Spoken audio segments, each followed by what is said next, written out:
Hello everyone. हम MCQs कर रहे थे। आपके ज्योग्राफी की बुक है, वो है 7th क्लास की एनसीईआरटी की। चलिए आगे के कुछ क्वेश्चन हैं उसको समझने की कोशिश करते हैं। ऐसा है कि मौसम अलग होता है और जलवायु अलग होती है, यानी कि मौसम शॉर्ट टाइम के लिए होता है और जलवायु लॉन्ग टाइम का देखा जाता है। तो लंबे समय तक मौसम में होने वाले औसतन बदलाव को ही जलवायु कहा जाता है। ठीक है। किसी खास जगह की जलवायु को 30 सालों की अवधि के आधार पर परिभाषित किया जाता है। ये एक दीर्घकालीन बदलाव है, शॉर्ट टर्म नहीं, ये लॉन्ग टर्म बदलाव है। ठीक है, इस तरीके से मैंने यहाँ पे ऐसी पिक्चर लगाई हुई है, देख सकते हैं आप। नेक्स्ट क्वेश्चन देखते हैं। मौसम, जो मौसम होता है ना, कहते हैं ना आज का मौसम पता नहीं कैसा रहेगा, बारिश होगी नहीं होगी, या फिर धूप होगी नहीं होगी। तो ये होता है वायुमंडल की प्रत्येक घंटे और दिन प्रतिदिन की स्थिति होती है ये मौसम। ठीक है, तो आंसर है आपका सी। नेक्स्ट क्वेश्चन देखते हैं।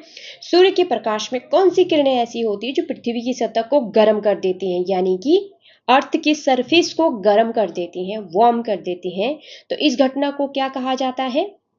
इसको कहा जाता है आतपन, यानी कि आइसोलेशन बोला जाता है इसको इंग्लिश में। क्या होता है कि सूर्य के प्रकाश में इंफ्रारेड किरणें होती हैं जो पृथ्वी की सतह को गर्म कर देती हैं। ये देखो यहाँ पे सूरज है, सूरज की किरणें आई और इसने जो है पृथ्वी को जो है वार्म कर दिया। ठीक है, अब वार्म करने के बाद ये वापस नहीं जाती है, ये जो गर्म हो जाती है पृथ्वी, तो वापस नहीं जाती, तो इसको आतपन कहा जाता है। नेक्स्ट क्वेश्चन देखते हैं। पृथ्वी के ध्रुव बर्फ से ढके होते हैं, क्या कारण है इसका? जो पृथ्वी के जो ध्रुव होते हैं, ध्रुव मतलब पोल होते हैं, नॉर्थ पोल साउथ पोल, इस तरीके से। क्या होता है कि जैसे जैसे पृथ्वी गर्म होती रहती है, मान लेते हैं कि ये पृथ्वी है, तो पृथ्वी यहाँ तक तो ठीक है, यहाँ पे सारी किरणें आ रही हैं सन से। ठीक है, सन से यहाँ पे तो रेजेस पड़ रही हैं, लेकिन क्या होता है कि जो पोल्स वाले इलाका होता है, नॉर्थ पोल साउथ पोल, ये वाला जो इलाका होता है, यहाँ तक आती ही नहीं है किरणें, यहाँ से निकल जाती हैं।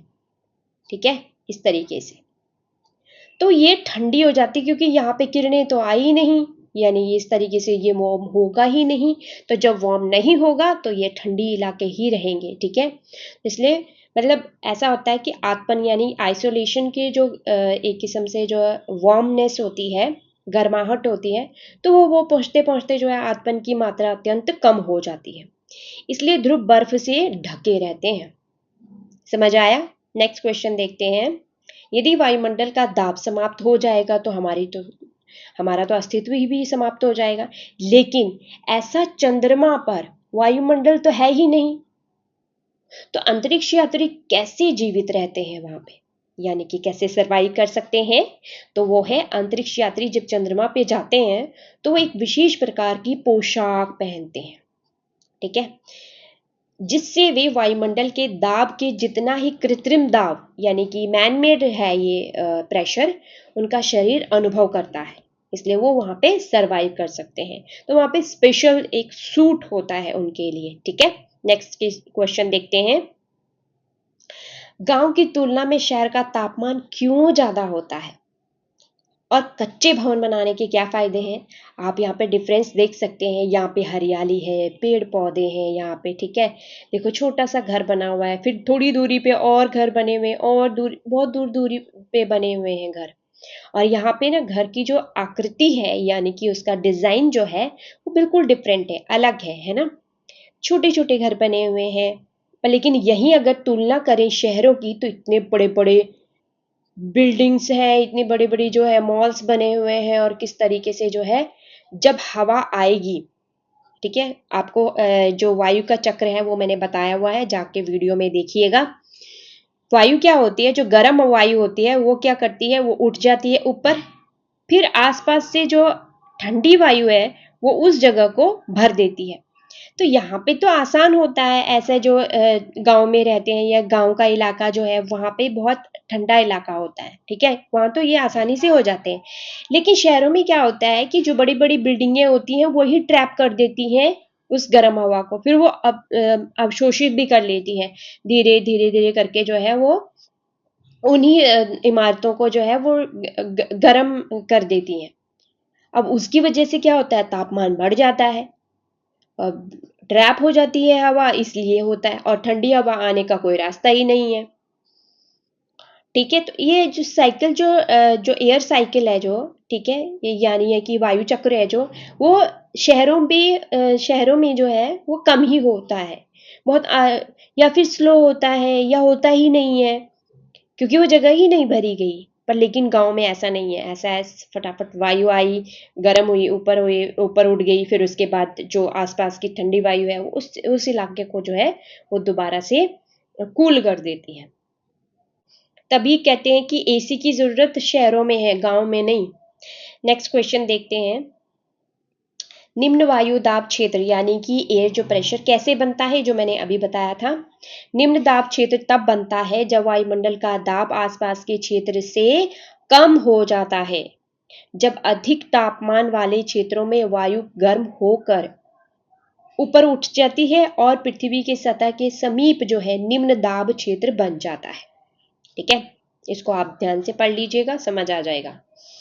नेक्स्ट क्वेश्चन देखते हैं। आर्द्र गर्म मौसम यानी कि ह्यूमिडिटी में, जब ह्यूमिडिटी होती है बाहर, तो हम सब क्या करते हैं, मतलब एक दूसरे को, मतलब अगर कोई हाथ भी लगा रहा हो ना तो भी बहुत चिड़चिड़ा महसूस करता है बंदा, अपने आप में ही चिड़चिड़ा हो जाता है। क्यों? क्योंकि जो हमारे शरीर में से वाष्पन तो हो ही नहीं रहा है पसीने का, तो पसीना जब सूखेगा नहीं तो बंदा जो है वो इरिटेटेड होएगा, चिड़चिड़ा हो जाएगा। ठीक है, तो यही बोलता है भाई मैं मेरे से दूर ही रही हो, तो बहुत बहुत गर्मी लग रही है, तो एक्चुअली में गर्मी नहीं लग रही है उनको। क्या हो रहा है कि जो पसीना है वो सूख नहीं रहा है, बाहर ह्यूमिडिटी ज्यादा है, इसलिए वहां पे, मतलब क्योंकि बाहर जब ह्यूमिडिटी ही ज्यादा है, वाष्पन ही नहीं होगा पसीने का, तो इस तरीके से जो है बंदा जो है वो इरिटेट हो जाता है, इरिटेशन हो जाता है। जब वो एसी में आता है तब उसको अच्छा लगता है। ठीक है, नेक्स्ट क्वेश्चन देखते हैं। तापमान को मापने के लिए डिग्री सेल्सियस का यूज किया जाता है, तो उसका आविष्कार किसने किया था? उसका आविष्कार किया था एंड्रेस सेल्सियस द्वारा किया गया था। इस तरीके से होता है, ये डिग्री सेल्सियस इधर है, फ़ारेनहाइट इधर है, तो दोनों को समझ लें। ठीक है, नेक्स्ट क्वेश्चन देखते हैं।